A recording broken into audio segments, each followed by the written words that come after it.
Mas qual é a maneira que existe, por exemplo, o Datena não aguentou. O Datena ele não teve o fair play. A primeira que talvez a segunda, né? Talvez a segunda. Como diria o Datena, né? Foi brincadeira. Brincadeira. Na mesma praça. Mas me fala uma coisa. Porque o político, o que você achou dessa treta? O que você achou dessa confusão? Olha, vamos lá. Troca de acusações no debate político faz parte do jogo e até mesmo agressões verbais, até um certo limite, também faz parte do jogo político. O que não pode, de fato, acontecer é de que uma pessoa que já mostrava claros sinais de desequilíbrio emocional, como, por exemplo, na entrevista que ele fez para mim semanas antes dele entrevistar o Boulos, ele chorou comigo na entrevista ao vivo, ele chorou. Lembro. Você é incrível, que não sei o que pra pororô. Depois ele faz uma entrevista com o Boulos, mas assim, me acabando comigo. Desceu o cacete. Desceu a lenha e depois, dias depois, o Boulos estava dentro da casa dele e o Datena pedindo pra ele ser visto. Então, assim, é um cara desequilibrado. Ou seja, é uma cena lamentável. Em primeiro momento, é claro que a fábrica de memes do Brasil, ela continua, né? A gente ri, é cômico.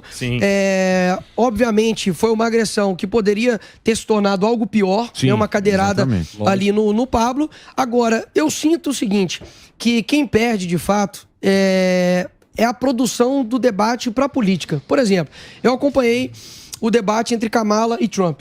Sendo bem sincero, tem as alfinetadas, tem a parte irônica, sarcástica, claro, mas você tem, de fato, uma base que é as propostas.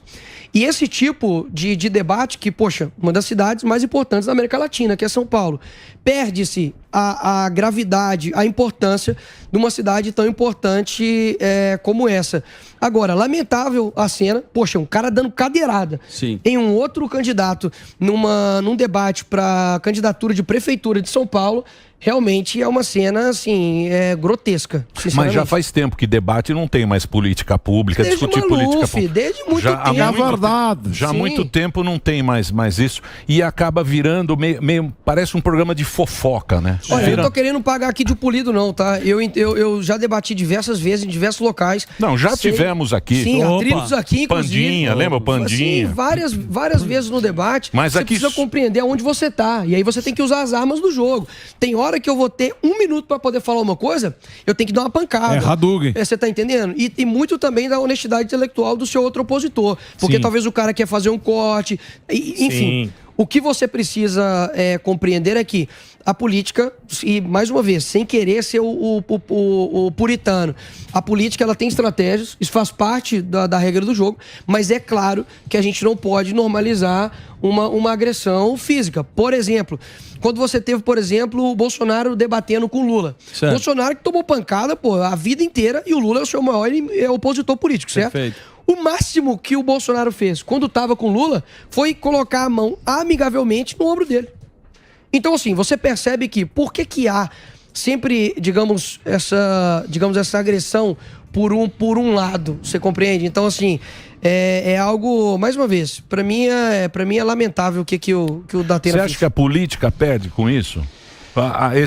Porque a política já não está com muita, né? Tanto é que apareceu o Marçal, meio que desqualificando o jornalismo, política, batendo em todo lado e tal. E a galera falou, opa! Ganhou ponto por isso. Porque basicamente está batendo naquilo que eu não gosto. Né? Isso. Uma classe dos jornalistas desqualificando um que não é nem jornalistas, são ativistas. No Roda Viva ali, por exemplo, não somente com o Marçal, mas com vários, fica parecendo uma inquisição, né? Ao invés de ser um jornalismo sério. E é desigual, o peso é desigual. Você vê que parece que tem os preteridos deles que eles pegam leve e outros é uma inquisição, né? Poxa, vamos dar um exemplo aqui que tá acontecendo agora. Jojo Todinho sendo cancelada. Sim. Por ter se assumido de direita, tirado uma foto com a Michelle Bolsonaro e apoiado o Ramagem, candidato a prefeito no Rio de Janeiro. Ela tá sofrendo, assim, racismo, bicho, por conta disso. Ou seja, se você não cumpre os requisitos da esquerda, você não entra no rol de podemos tolerar. Perfeito. Os mais intoleráveis são aqueles que ficam arrotando tolerância. Poxa, Emílio, antes a memória do brasileiro durava 1 mês, vai. Passou para 2 semanas. Hoje é 4 dias. Daqui a pouco vai reduzir para, que nem o Stories, 24 horas.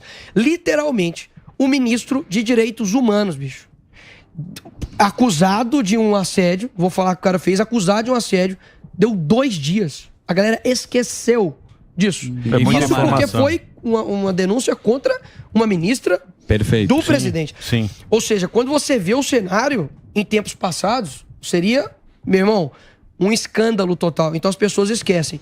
Então o que eu sinto? Na política brasileira, a gente tem que também ver as culturas. A cultura norte-americana, é claro, que ela tem uma cultura de debates, desde Ronald Reagan, desde Clinton. Aqui no Brasil, é o puro suco do Brasil também. A gente tem que entender a gente.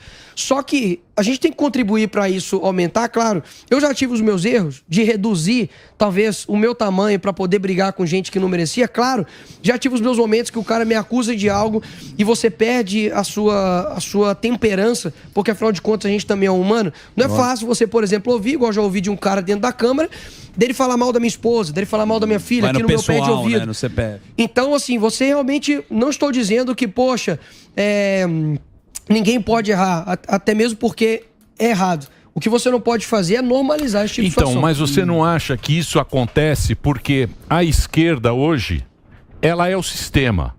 Você pega no mundo inteiro. A esquerda é o sistema, o jornalismo é o sistema, os bilionários, lá, os bilionários que ganham grana com isso também, os EGV enganando, tal, não sei o quê. É o grande sistema. Aí aparece o quê? Aparece o populismo, que é a voz do povo. A gente vê na rua. Contra o sistema. Que é o populismo. Ele é mais popular, porque ele fala a linguagem do povo. Ele tem uma linguagem mais simples, não é rebuscada, não tem aquele negócio de ficar banheiro trans, não sei o que. É muita confusão essa esquerda. Lógico. Porque ela é o sistema, ela não tem mais pra onde ir. Aí crava o cara como sendo extrema-direita. Pra quê? Pra desqualificar o cara. E quando você chega no negócio da Jojo Todinho, cai por terra tudo isso que eles falam. Inclusive, parabenizar a Jojo Todinho aqui porque cai por terra, porque você fala, opa, peraí, como é que é? Como é que é? Entendeu? Ela assumiu que é de direita, inclusive no vídeo ela fala assim, tô aliviada, tava preso há bastante tempo nesse cancelamento geral que tem, né? E parabenizar porque muitas pessoas, inclusive artistas, pessoas que influenciam na rede social, ficam com medo de se posicionar politicamente por conta de perder, talvez, contratos, perder emprego. Posso falar uma coisa? Você nunca, nesse país, vai conseguir conquistar a sua liberdade sem sacrifício. Eu tô dizendo isso por quê? Porque as pessoas do Brasil, como você disse aqui anteriormente, Emílio, elas acham que a liberdade ela é cedida. Sim. Do tipo, o sistema cansou, agora toma aqui a sua liberdade, porque você falou demais. Vocês já foram demais pra rua. Não é dessa forma. Você precisa se sacrificar. Por exemplo, quantas amizades eu não perdi? Quanta liberdade eu não perco da minha vida, pô, de talvez andar com a minha esposa, com a minha filha num parque ou num shopping, porque talvez vai ter um cara ali que pode me agredir fisicamente, verbalmente. Então, eu sacrifico isso em prol de algo muito maior, que é, opa, eu tô do lado certo. Não importa se eu morrer sem ver o que eu quero acontecer. Mas eu não sei em qual estágio do Brasil a gente está. A Bíblia fala que um planta, outro rega e Deus dá o crescimento. E se a gente tiver um momento de plantio agora? Ou se a gente tiver um momento de regar? Regar exige disciplina, exige você sacrificar ali seu tempo para poder cuidar da planta. A mesma coisa com o Brasil. O problema é que, Emílio, o Brasil, ele se demonstrou, pelo menos na última eleição, ser extremamente egoísta. Sim. Se tiver a minha picanha...